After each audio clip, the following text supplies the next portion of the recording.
আসসালামু আলাইকুম বন্ধুরা, কেমন আছেন আপনারা সবাই? আমাদের বাংলাদেশি ভাইয়েরা আসলে অনেকে ফিশ প্রসেসিং কাজটার আশাতে কেমন, সেই সাথে স্যালারি কেমন, কাজটা কেমন হবে? তো এইসব বিষয় নিয়ে অনেকে জানতে চায়, কমেন্ট করছে। তো ভাইয়া আপনাদের উদ্দেশ্যে বলি যে ফিশ প্রসেসিং কাজটা অ্যাকচুয়ালি ডিপেন্ড করে আপনি কেমন কোম্পানিতে কাজ করতেছেন। তো এখানে অ্যাকচুয়ালি বলা চলে যে ২ ধরনের কোম্পানি হয়ে থাকে। একটা হলো ফিশারিজ, যেমন আমরা বাংলাদেশে একটা নির্দিষ্ট জায়গা নিয়ে মানে বিল নিয়ে বা পুকুর নিয়ে যেভাবে ফিশ চাষ করে, তো এখানে বড়, বড় লেক নিয়ে আসলে ফিশ চাষ করা হয়। সেটা হলো ফিশারিজ। তো মানে একটা নির্দিষ্ট এলাকা জুড়ে তাদের মৎস্য চাষের এরিয়া থাকে। তো ওইসব কোম্পানিতে ফিশগুলো ধরা হয়, আসলে মাছের প্রসেসিং করা হয়। ওইসব কোম্পানিতে আসলে আপনার এক ধরনের বিষয়। আরেকটা হলো যে সাগরে মাছ ধরে। সাগরে মাছ ধরে বিভিন্ন ফিশিং বোট যেগুলো, ওগুলা দিয়ে মাছ ধরার পর সেগুলো অ্যাকচুয়ালি বন্দরে আনার পর বিভিন্ন কোম্পানিতে আসলে ডিস্ট্রিবিউট করা বা ওইসব ফিশিং বোটের নিজস্ব কোম্পানিতে ডিস্ট্রিবিউট করা হয়। তো সেখানে প্রসেসর হিসেবে কাজ করতে গেলে সেটাও ডিফারেন্ট হয়। তো এসব ক্ষেত্রে অ্যাকচুয়ালি বিভিন্ন কোম্পানি আসলে আপনাদের কোম্পানিটা কেমন হবে সেটা আসলে ওইটার উপরে ডিপেন্ড করে। তো ওইসব ভেদে আসলে স্যালারিটাও একটু ডিফারেন্ট হয়। কিছু, কিছু কোম্পানিতে আপনার ৩৫ থেকে ৫৫,০০০ রুবেলের মতো বেতন হয়ে থাকে ফিশ প্রসেসিং হিসেবে। তো সেখানে অ্যাকচুয়ালি আপনার স্কিল এবং আনস্কিলের বিষয়টা আছে। তো আবার কিছু, কিছু ফিশারিজ কোম্পানি আছে ৬০ থেকে ৭০,০০০ রুবেলের মতো বেতন হয়ে থাকে। সেটা অ্যাকচুয়ালি সম্ভবত স্কিল ওয়ার্কারদের জন্য বলা চলে যেটা। তো স্কিল এবং আনস্কিল এটা পার্থক্য থাকে। আপনারা যারা বিদেশে কেউ ছিলেন সেটা বোঝেন যে স্কিল এবং আনস্কিলদের মধ্যে পার্থক্য কতটুকু হয়ে থাকে। তো প্রত্যেক কোম্পানি চায় অ্যাকচুয়ালি স্কিলড ওয়ার্কার আনতে, বাট এসব কাজে ফুড প্যাকেজিং এবং ফিশ প্রসেসিং জবগুলো আসলে আনস্কিলড লোকই বেশি আসে, কারণ অতটা কঠিন কাজ না। তো সেই হিসাবে অ্যাকচুয়ালি স্যালারিটা হয়ে থাকে। তো এখানে বলা চলে যে কিছু, আপনারা যেহেতু জানেন যে রাশিয়া শীত প্রধান দেশ, তো শীতের উপর ভিত্তি করে অ্যাকচুয়ালি বিভিন্ন স্টেটে এক রকম স্টেটে এক রকম শীত। তো আমি যখন বর্তমানে যে জায়গায় আছি এখানে মিনিমাম মাইনাস আপনার সর্বনিম্ন আ আ আপনার মাইনাস বলা চলে যে 35 45 পর্যন্ত উঠে যায় অনেক সময়। তো ফিলস লাইক আপনার 50-60 পর্যন্ত উঠে যায়। তো অনেক ঠান্ডা এরিয়া বলা চলে। তো বছরে প্রায় ৯ থেকে আপনার ১০ মাসের মতোই ঠান্ডা থাকে। মাঝখান দিয়ে ২-২.৫ মাস ধরা চলে যে একটু গরমকাল, সেটা আমাদের বাংলাদেশের মতোই।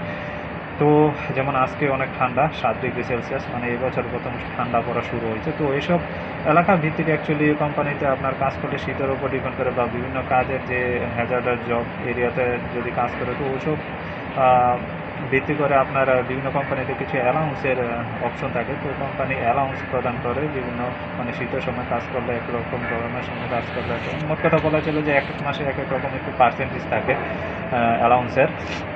তো সেটা যদি প্রদান করে তাহলে ভালো। সেটা সব কোম্পানি সব রকম দেয় না, সেটা আসলে আমি ঠিকভাবে বলতে পারবো না। তো এটা আপনাদের কন্ট্রাক্ট পেপার, যারা আসবেন কোন কোম্পানিতে, সেই কন্ট্রাক্ট পেপার অ্যাকচুয়ালি উল্লেখ করা থাকে কত পার্সেন্ট দিবে বা কীরকম হতে পারে, সব কিছু উল্লেখ থাকে। তো এই হলো বিষয়, স্যালারি বিষয়টা আপাতত আশা করি বুঝতে পারছেন। তো সেই সাথে আরেকটা বিষয় ট্যাক্স, অনেক ক্ষেত্রে আপনার ৩০% ট্যাক্স, মানে বাংলাদেশ ফরেনারদের জন্য ৩০% ট্যাক্স দিতে হয়, রাশিয়ানদের ক্ষেত্রে 13%। তো এটা মাথায় রাখবেন। সেই সাথে যদি সুযোগ সুবিধা বলেন, অন্যান্য সুযোগ সুবিধা থাকা, খাওয়া, তো এগুলো অ্যাকচুয়ালি ডিপেন্ড করবে আপনার কোম্পানির উপরই বলা চলে। সব কোম্পানি আপনার খাওয়াটা ফ্রি দেয় না, খাওয়াটা নিজেদের ব্যবস্থা করতে হয়। থাকাটা অ্যাকোমোডেশন প্রোভাইড করে।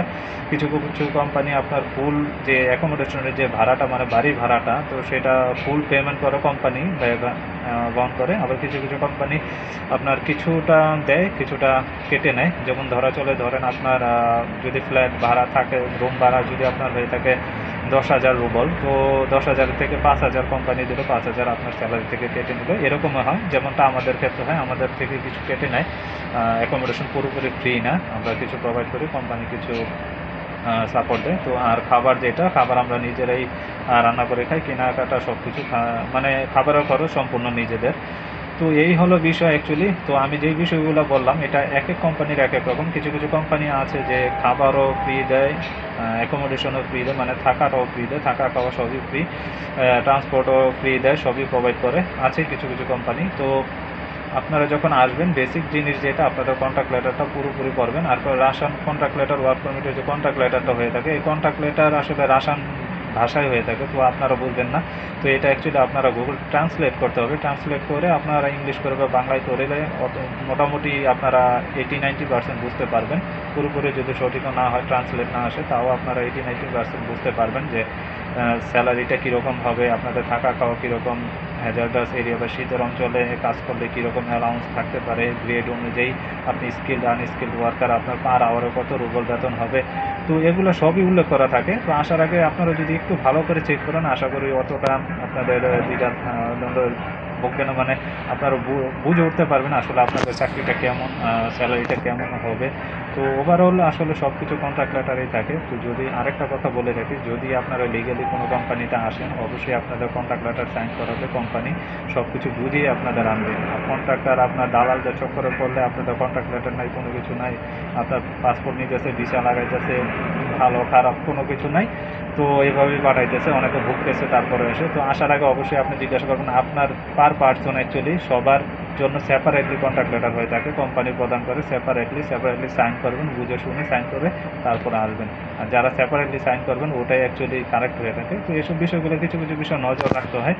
যারা অ্যাকচুয়ালি বিদেশে থাকে তাদের সাথে অ্যাকচুয়ালি আপনারা যদি একটু কথা বলেন, নতুন যারা আছেন যারা না বুঝেন, অনেকে দেখা গেছে গ্রুপ ভিসা আপনার গ্রুপ ওয়াইজ আসলে সাইন করে যায়, একজনে সাইন করেছে হয়ে যায়। তো আসলে দালালরা বা বিভিন্ন প্রতারক যত এজেন্সি আছে এরকমই হয়, অনেক ভুগতেছে, অনেক সমস্যার সম্মুখীন হইতেছে, অনেকে আমরা দেখতেছি, ঘটনা যে এমন না।